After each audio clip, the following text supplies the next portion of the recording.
नमस्कार विद्यार्थी मित्रांनो, स्वागत आहे तुमचं आपल्या स्टडी फ्लो अपडेट्स या यूट्यूब चॅनलवर।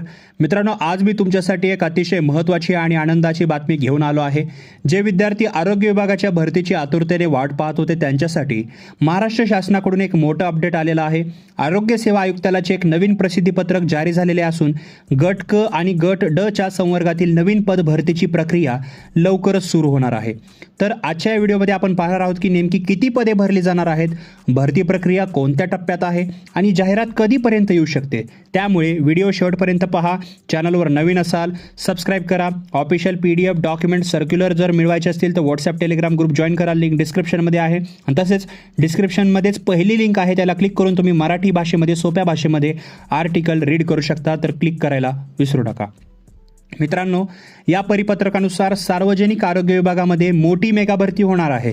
आपण जर आकडेवारी पाहिली तर सध्याच्या घडीला आरोग्य विभागात एकूण 7,155 रिक्त पदे भरण्याची तयारी सुरू आहे। गट क ची रिक्त पदे पाहिली तर बघा 5,307 म्हणजे एवढी पदे गट क मध्ये रिक्त आहेत। गट ड मध्ये पाहिलं तर 1,888 एवढी पदे गट ड मध्ये रिक्त आहेत। असे जर दोन्ही काउंट केले तर एकूण पदे 7,195 पदे होतात, हे लक्षात ठेवा। म्हणजे जवळपास 7,000हून अधिक जागांसाठी ही भरती होणार आहे, जी तुमच्यासाठी एक सुवर्ण संधी आहे। आता या परिपत्रकामध्ये अजून एक महत्त्वाची गोष्ट नमूद केली आहे, जी तुम्हाला समजून घेणं खूप गरजेचं आहे।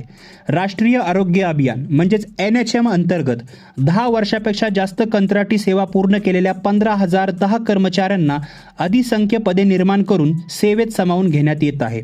पण लक्षात घ्या विद्यार्थी मित्रांनो, ही पदे जाहिरातीद्वारे होणाऱ्या पदभरतीच्या प्रक्रियेत येत नाहीत। त्यामुळे त्या 15,000 पदांचा आणि आता नव्याने येणाऱ्या 7,195 पदांच्या जाहिरातीचा एकमेकाशी काहीही संबंध नाहीये। ही 7,000ची भरती पूर्णपणे नवीन आणि सरळ सेवेची असणार आहे, म्हणजे तुमच्या आणि आमच्यासाठी आहे। आता तुमच्या मनात प्रश्न आला असेल की सर, मग जाहिरात कधी येणार आणि परीक्षा कोण घेणार? बघा, परिपत्रकामध्येच स्पष्ट सूचना दिलेल्या आहेत। सर्वप्रथम आहे बिंदू नामावलीबद्दल, म्हणजे रोस्टरबद्दल। सर्व रिक्त पदांची बिंदू नामावली अद्ययावत करून मागासवर्गीय कक्षाकडून तपासून घेण्याचे काम सुरू आहे। याची अंतिम मुदत 13 जुलै 2026 होती, तर हे कंप्लीट झालेलं पण असणार आहे। आणि दुसरं, परीक्षा घेणारी कंपनी। तर बघा, पूर्वीची भरती जी आहे ही TCS आणि IBPS या कंपन्यामार्फत झाली होती। आता नव्याने होणाऱ्या भरतीसाठी सुद्धा शासन स्तरावर लवकरच योग्य निर्णय घेतला जाईल आणि भरतीची जाहिरात जी आहे ती प्रसिद्ध केली जाईल। थोडक्यात सांगायचे तर प्रशासकीय पातळीवर काम सुरू आहे, वेगाने सुरू आहे। जे रोस्टरचे काम आहे ते पूर्ण होताच अधिकृत जाहिरात आपल्याला पाहायला मिळेल। फक्त परीक्षा कोणती कंपनी घेईल हे अजूनही कन्फर्म नाहीये, ते आपल्याला लवकरच समजेल। विद्यार्थी मित्रांनो, जाहिरात कधी येईल याची वाट पाहत बसू नका। 7,000पेक्षा जास्त जागा आहेत, त्यामुळे स्पर्धाही मोठी असेल। आजपासूनच तुमच्या अभ्यासाला लागा। गट क आणि गट च्या अभ्यासक्रमानुसार रिव्हिजन सुरू करा।